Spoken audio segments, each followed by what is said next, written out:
Assalamualaikum warahmatullahi wabarakatuh. Perkenalkan, nama saya Novita Saraswati Cinta Melati dengan NIM 81114226643.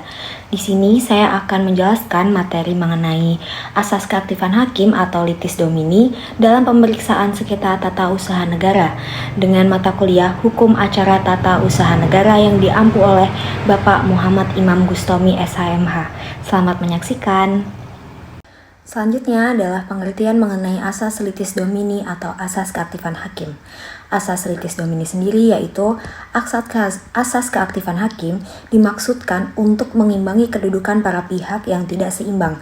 Pihak tergugat adalah badan atau pejabat tata usaha negara yang tentu menguasai betul peraturan perundang-undangan yang berkaitan dengan kewenangan dan atau dasar dikeluarkannya keputusan yang digugat. Sedangkan pihak penggugat adalah orang perorangan atau badan hukum perdata yang dalam posisi lemah karena belum tentu mereka mengetahui betul peraturan perundang-undangan yang dijadikan sumber untuk dikeluarkannya keputusan yang digugat. Kemudian pemeriksaan persiapan. Pada saat proses pemeriksaan berlangsung, hakim telah diwajibkan untuk berperan aktif memeriksa gugatan dan melengkapi dengan data yang diperlukan. Bahkan apabila pihak penggugat mengalami kesulitan memperoleh data atau informasi yang diperlukan, hakim dapat meminta penjelasan kepada badan atau pejabat tata usaha negara. Tindakan demikian ini dimaksudkan untuk mengimbangi kedudukan penggugat yang tidak seimbang dengan kedudukan tergugat. Kecuali itu dimaksudkan untuk membantu penggugat mengatasi kesulitan yang dihadapi memperoleh informasi yang diperlukan sehubungan dengan sengketa yang dihadapi sesuai ketentuan pasal 63 Undang-Undang Nomor 5 Tahun 1986. Maka sebelum dilakukan pemeriksaan pokok sengketa, pertama, hakim wajib mengadakan pemeriksaan persiapan untuk melengkapi gugatan yang kurang jelas. Maka A. Wajib memberi nasihat kepada penggugat untuk memperbaiki gugatan dan melengkapinya dengan data yang diperlukan dalam jangka waktu 30 hari. Kesempatan bagi penggugat untuk meminta nasihat agar gugatan yang diajukan dapat memenuhi syarat material dan formil gugatan, termasuk di dalamnya mengajukan permohonan kepada hakim agar memintakan kepada tergugat atas objek sengketa atau peraturan perundang-undangan yang terkait dengan gugatan yang diajukan oleh penggugat. Dalam proses ini, kalau ternyata penggugat belum jelas tentang maksud dan tujuan mengajukan gugatan, maka hakim dapat memberikan nasihat dan bahkan perbaikan materi gugatan yang diajukan oleh penggugat. Kemudian dapat meminta penjelasan kepada badan atau pejabat tata usaha negara yang bersangkutan.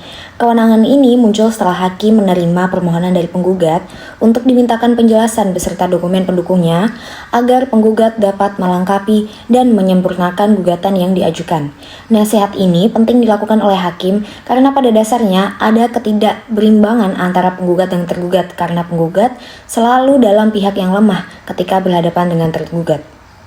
Selanjutnya pada bagian proses pemeriksaan, apabila hakim ragu dan untuk menambah keyakinan memutus sengketa yang diperiksa agar didukung fakta yang lebih sempurna, maka hakim karena jabatannya meskipun tidak diminta oleh para pihak, dapat menunjuk seseorang atau beberapa orang ahli untuk memberikan keterangan baik dengan surat maupun dengan lisan yang diperkuat dengan sumpah atau janji. Dengan adanya alat bukti tambahan tersebut, diharapkan dapat membantu hakim memperoleh kepastian dan menambah keyakinan menemukan kebenaran material terhadap sengketa yang diperiksa.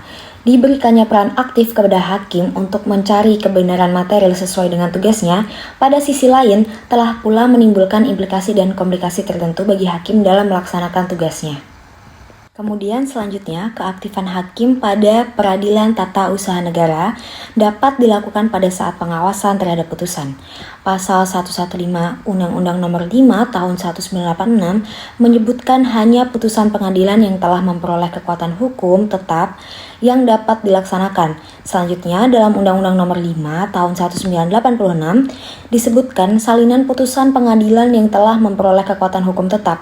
Pasal 116 Undang-Undang Nomor 51 Tahun 2009 menyebutkan bahwa panitera pengadilan yang memeriksa dan memutus perkara tingkat pertama wajib mengirim salinan putusan pengadilan yang telah memperoleh kekuatan hukum tetap kepada para pihak selambat-lambatnya dalam waktu 14 hari kerja.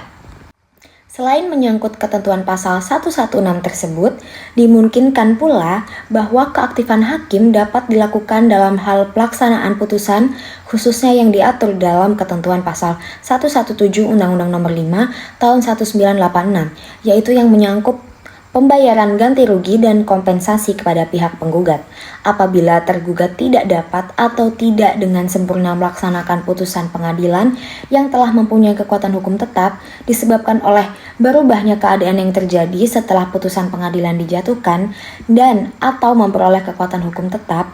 Tergugat wajib memberitahukan hal itu kepada ketua pengadilan, yang pada intinya penggugat dapat mengajukan permohonan kepada ketua pengadilan yang telah mengirimkan putusan pengadilan yang telah memperoleh kekuatan hukum tetap tersebut agar tergugat dibebani kewajiban membayar sejumlah uang atau kompensasi lain yang diinginkan.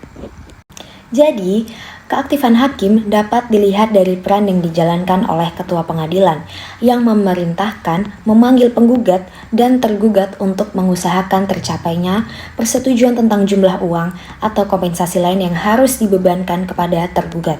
Dengan demikian, penerapan asas hakim aktif atau litis domini di peradilan tata usaha negara sangat membantu sekali pihak penggugat karena kedudukan tergugat biasanya lebih kuat bila dibandingkan dengan penggugat. Ketentuan normatif ini menjadi acuan hakim dalam melaksanakan asas litis domini untuk mencapai tujuan yaitu menciptakan keseimbangan antara penggugat dan tergugat.